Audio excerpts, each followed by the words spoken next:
አንድ ሰው ተመልከቱ እንግዲህ ወንድሞች አንድ ሰው ለ40 ቀን አንዲት ጉራሽ እንኳን እህል ሳይበላ አንዲት ጉራሽ እንትን ያኒ ምንም አይነት ምግብ ሳይቀምስ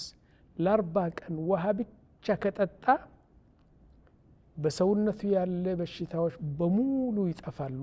የሚል አነበብኳለ አልኢማም ናስር الدين الألباني የሚባሉ ከትላልቆቹ ዑለማዎቹ የሚታሰቡ አንድ ዓለም ናቸው ሳቸው ስለ ሲያም ምን ይላሉ ታቃል በራሳቸው በነፍሳቸው የተከሰተ ነገር ነው እና 5 በሽታ ነበረኝ አሉ ያኒ ግፊት ደም ነበረኝ አሉ የጀርባ በሽታ ነበረኝ አሉ የቅርጥማትና የሮማቲዝም እንትን ነበረኝ አሉ የልብ በሽታ ነበረኝ አሉ እንደዚህ 5 አይነት በሽታ ብዙ ያሰቃየኝ ነበር አሉ አሁን ብዙ ዶክተሮች ብዙ መድኃኒቶች ልክ እንደ ቆሎ ነው መድኃኒቶች የሚወስደው አለ አንድ ቀን ደክሜ ተኝቼ በአልጋ ያለሁ አንድ የመጽሐፍ ሸልፍ አለ በዛ በቀኝ በኩል አንዲት መጽሐፍ ትንሽ አየሁና ምንድነች እቺ መጽሐፍ አንብቤያት አላቅም ብዬ ሳብ አደረኩትና አነባለሁ ለካ ምን ይላል الصيام ይላል ስለ ጾም ነው የሚናገረው አነበብኩት ያኒ ባጭሩ መጽሐፉ ምንድነው የሚለው አንድ ሰው ተመልከቱ እንግዲህ ወንድሞች አንድ ሰው ለ40 ቀን አንዲት ጉራሽ እንኳን እህል ሳይበላ አንዲት ጉራሽ እንትን ያኒ ምንም አይነት ምግብ ሳይቀምስ ለ40 ቀን ውሃ ብቻ ከጠጣ በሰውነቱ ያለ በሽታዎች በሙሉ ይጠፋሉ የሚል አነበብኳለ 40 ቀን ውሃ ብቻ ይጠጣ እንዴት ይቻላል አልኩ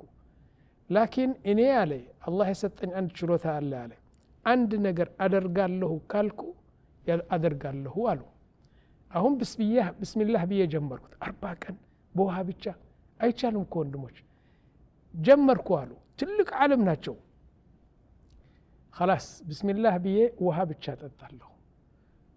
ጠጣለሁ ይርበኛል በተለይ በ3-4 ቀን አለ መጀመሪያ 3-4 ቀን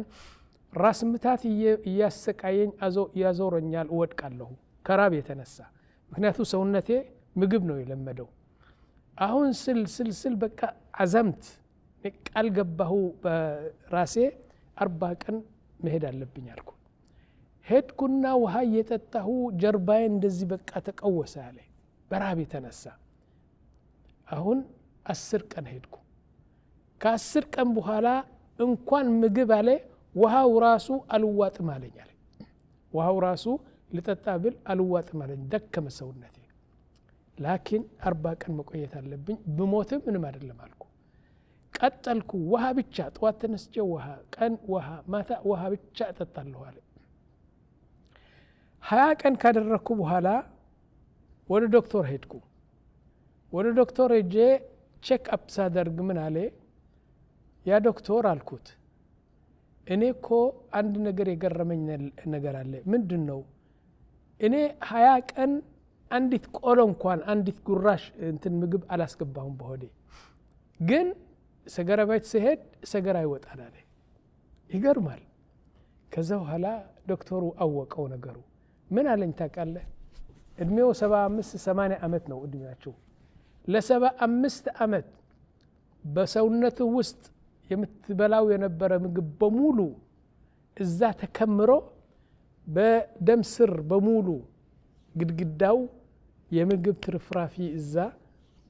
እንትን ሆነዋል አለ በአንጀትህ በሆድህ በኪላህ በምን በሁሉ ሰውነትህ የሁላችን እንደዚህ ነው አለ እና 75 አመት የበላኸው በሙሉ የሰውነታችን የውስጥ ግድግዳዎች በሙሉ ተረሰብ ማለት ልክ እንደ እዛ ተለዘገንትኑ የምግቡ ትርፍራፊ እዛ እንትን አለ አሁን ምግብ ስታቋርጥ አለ ያቺ የምትፈጨው ሆዳችን የምትፈጨው ነገር ስላጣች የመዘመጀች በሰውነትህ የነበረው በሙሉ የምግብ ትርፍራፊና በሙሉ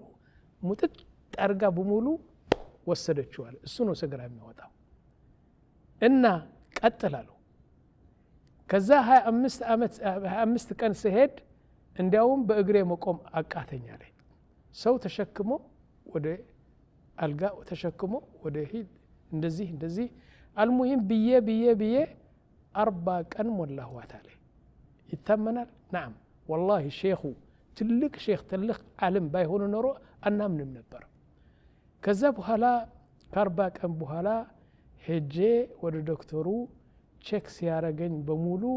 ታቃለህ ምን አላቸው ያ ኢማም አለው نعم رجعت كيوم ولدتك امك ዛሬ የተወለደው ህፃና አንተ አንድ ሆናችኋል በሰውነቴ በሽታ የሚባል ነገር የለም አለ ጨርሶ በሙሉ የደም ግፊት የልብ በሽታ የአጥንት ቅርጥማት የምናምን የአይን የምን ሁሉ በቃ ትክክል ሆነ አለ ምክንያቱም የሚያሰቃይ የነበረ እነዚህ ትርፍራፊ በሙሉ ጥጥ አድርጎ ሄደ አለ አሁን እኔ ገረመኝ ከዛ ምን ይላል ሼኹ ይህን ነገር ሲያዩ ጓደኞች ዑለማዎቹ ነበሩ ሁለት እንሞክራለን አሉ አለ ጀመሩና ሲሉ አንዱ